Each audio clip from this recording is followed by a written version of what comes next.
But when I went off to school in a different state, I didn't know anybody that could do hair. So my hair looked a mess after a while because I wasn't home.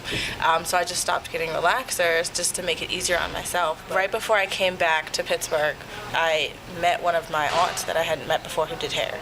And she was the one who was encouraging me to just stop getting relaxers. I did a summer program with other women of color who introduced me more into like the whole natural hair movement and showed me websites like Curly Nikki, and they were like, oh, you need to do the big chop and you would look perfect with it and all this stuff. They were teaching me a lot of things. And my mom was really with it because she has had short hair my entire life.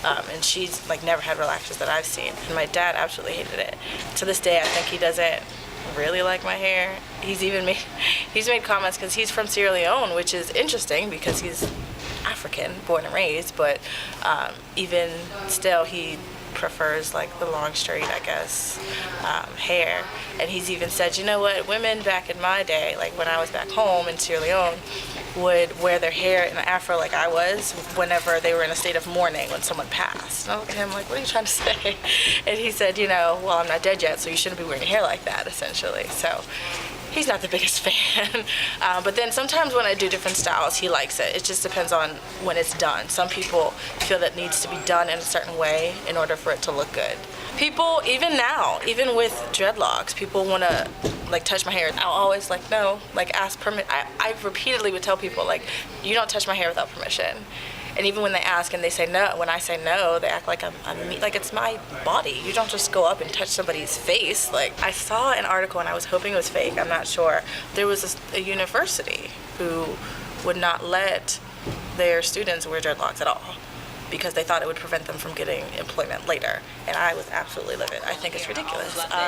And it came a point in time when I cut my hair like Holly very short. I didn't know I was going natural. I didn't understand it. It was a journey for me to experiment with myself and to learn more about myself through my hair. It went from me being a loose natural with a big fro to me now having locks, and I wouldn't trade it for the world. It is definitely a journey. Everybody tries to pick out one detail that's wrong about their hair.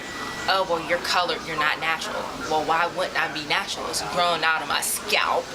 I'm taking care of it. All I'm doing is coloring it. So because I'm altering my curl pattern, I'm no longer natural. That sickens me. I don't like the uniform look. Even when I was a loose natural, I do not like neatness because I feel like you're trying to impress somebody when you're always trying to be neat. You always have to have a specific type of look, and I'm like, that's not what I'm after. So I'd rather be a freeformer because my hair just grows and does what it wants to do. I am me.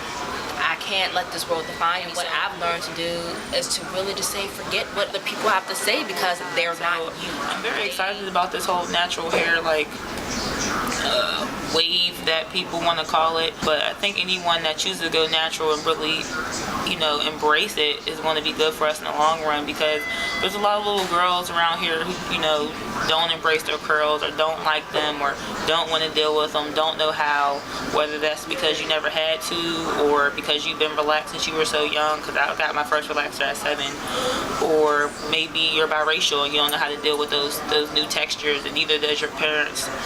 Like, I think it's very important for us to, you know, accept that this is the hair that we have, and if you're going to, you know, finally have black people be equals, you got to accept us in our full package, and that's hair included, that's style, that's swagger, whatever you want to call it. I get the, oh, what's going on under here today, or oh, Reed, what you doing today? Like, oh, this is new. Oh, how'd you do that? Sometimes I'm more okay with like the touch, and sometimes it's like, you should back up off me. Usually they're white folks, but I've had like some black folks want to touch and be like, maybe just for softness, or you know, try to figure out what products I put in there that day, or, you know, just curiosity in general.